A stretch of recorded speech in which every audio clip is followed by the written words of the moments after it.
The year is 1812. 500,000 men, the greatest army the world had ever assembled, marched east under the banner of Napoleon Bonaparte, fully expecting to crush Russia into submission before the first snow fell. They were wrong. What followed was one of history's most catastrophic military disasters, and buried within that catastrophe is one of the most remarkable survival stories ever told. This isn't just a war story. This is a masterclass in improvised fieldcraft, born from desperation, fought against nature itself. And, there is something in it for every modern survivalist paying attention. By October, the Grande Armée had already burned through its momentum at the ruinous Battle of Borodino. Moscow offered no salvation. The Russians torched their own city rather than surrender it. When Napoleon finally ordered the retreat in late October, temperatures were already plunging. By November and December, soldiers recorded conditions dropping to -30 degrees Celsius and beyond. Frostbite claimed fingers and toes within hours of exposure. Men who sat down to rest simply never rose again, consumed silently by hypothermia while their comrades staggered on. The cold was not dramatic, it was quiet, patient, and merciless. Here is where the fieldcraft begins. With supply wagons abandoned or burned, soldiers turned to something so ordinary it seems almost absurd: paper, dispatch papers, military orders, pages torn from books and journals. All of it was layered inside uniforms against the skin. The science behind this, though these men had no scientific vocabulary for it, was sound. Dry paper traps, dead air, and dead air is insulation. Soldiers who understood this instinctively, stuffing their coats, wrapping their feet in layered paper before pulling on whatever leather or cloth remained, survived longer than those who didn't. Feet were the critical priority. Men wrapped them in rags, then paper, then whatever outer material could be scavenged: saddle leather, curtain fabric stripped from abandoned Russian estates, even straw bound with cord. Movement was survival. Soldiers learned quickly that stopping meant dying, so the army lurched forward in a grotesque, frost-bitten column. When brief halts were ordered, those with fieldcraft instincts immediately began constructing windbreaks from felled branches, overturned carts, and packed snow.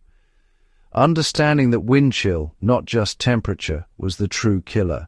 Small fires were life, but fuel was scarce, and smoke attracted Cossack raiders who harried the column's flanks relentlessly. The most resourceful soldiers dug into snowbanks, creating crude Quincy-style shelters that used the snow's own insulating properties to hold body heat. A man inside a snow shelter with 2 companions could maintain a survivable microclimate, even as the world outside dropped to lethal temperatures. Food had essentially ceased to exist as an organized resource by November. Horses, once the proud instruments of cavalry, became food. Soldiers boiled leather straps and belt pouches to extract any caloric value. Those who knew how to read the frozen landscape foraged beneath snow for root vegetables left in abandoned peasant fields, or located frozen streams and chipped through ice for water. Understanding that eating raw snow would accelerate hypothermia by forcing the body to expend precious heat, melting it internally. These were not skills taught in any military manual. They were ancestral knowledge, bushcraft instinct, and raw desperation fused into improvised survival doctrine. What the Grande Armée endured in the Russian winter of 1812 is not merely a historical tragedy, it is a field manual written in suffering. Every modern survivalist, every bushcrafter, every preparedness-minded individual carries a debt to those frozen columns of men who discovered through the worst possible means what actually works when civilization strips away. Paper insulation works. Wind protection matters more than heat. Keeping extremities wrapped and dry is non-negotiable. Movement sustains core temperature. Snow shelters save lives. These truths cost Napoleon's army dearly to learn, and they remain as valid today as they were on the road from Moscow.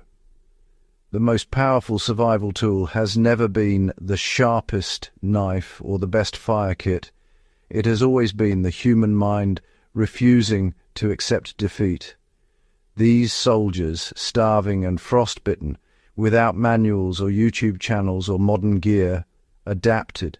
They observed, they improvised, and some of them lived.